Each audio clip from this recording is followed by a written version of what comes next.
An Italian politician caused a political upheaval last week when she said Bill Gates needs to be arrested on charges of crimes against humanity. The comments exploded across social media because of the underlying issue following Bill Gates.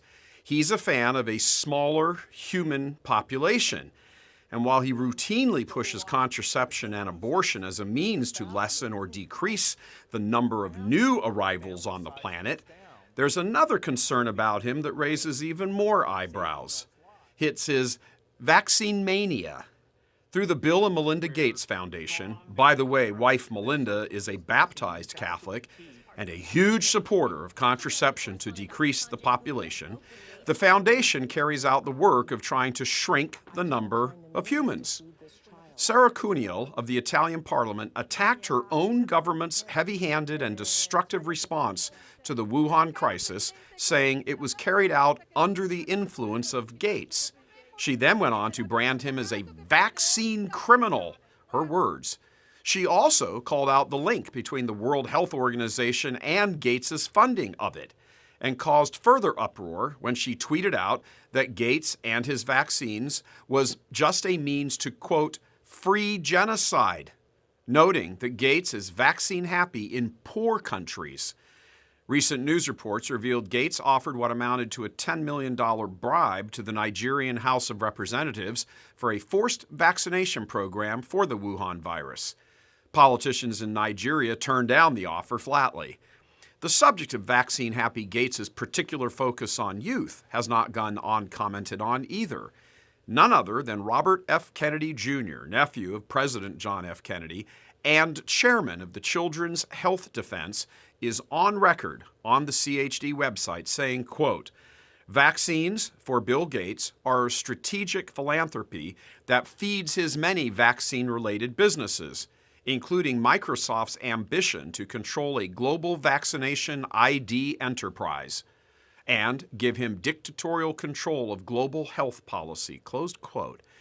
In 2000, Gates was allowed into India to direct the nation's immunization effort against polio. Under his leadership, up to 50 doses of polio vaccines were administered to enormous numbers of Indian children before they turned 5 years old.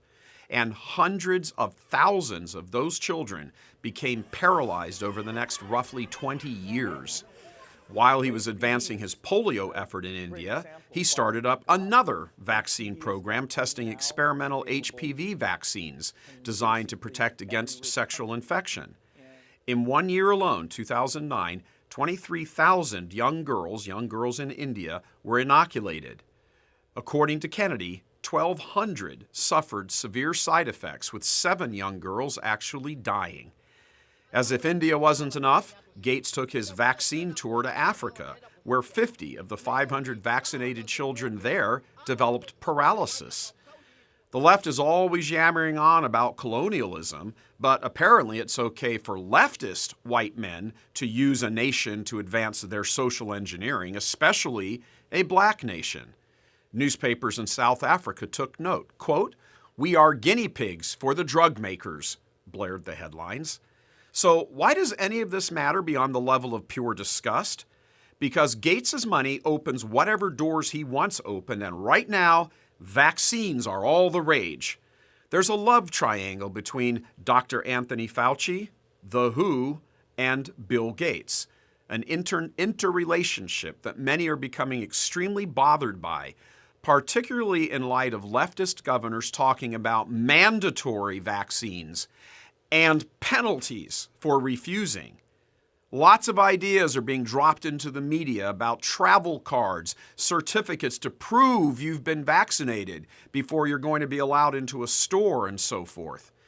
Perhaps the wisest advice on all of this is that same Italian Minister of Parliament who said a resistance must form against the lockdown measures and a refusal to submit to any mandatory vaccine program that might be presented by Gates and his allies in the medical industrial complex. This story is only now taking shape. Be assured, there is much more to come. Much more. God love you. I'm Michael Voris.